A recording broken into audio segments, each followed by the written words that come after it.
Today's ticket, Windows error code 0x80070005. Access denied. This is one of the most common Windows errors you'll encounter in IT support. Let's troubleshoot it together. This error means Windows or an application doesn't have permission to complete the requested action.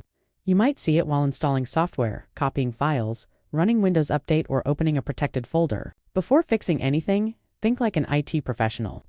Ask yourself, are you logged in as an administrator? Did the problem start after a Windows update? Is your antivirus blocking the action? Does it happen everywhere or only in one folder? Can another administrator reproduce the issue? The right questions save time and lead you to the correct solution. Now let's fix it step by step. First, right-click the application and choose Run as Administrator. Many permission errors are solved with this simple step.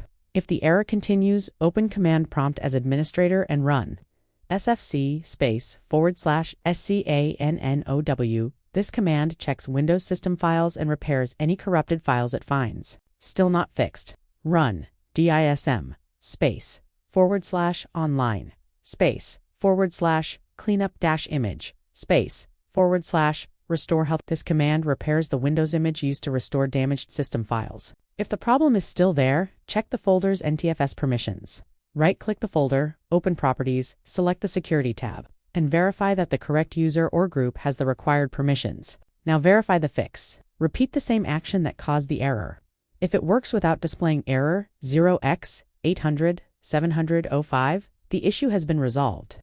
If not, the ticket may need to be escalated to a Tier 2 technician for deeper investigation. Finally, let's prevent this error from happening again. Keep Windows updated. Avoid interrupting Windows updates. Review folder permissions before making changes. Use administrator privileges only when necessary, and always restart your computer after major Windows updates. That's how a real help desk technician approaches Windows error code 0x80070005. Follow IT step by step for more real troubleshooting guides. One error code at a time. See you in the next one. Thank you for watching. IT step by step, one step at the time.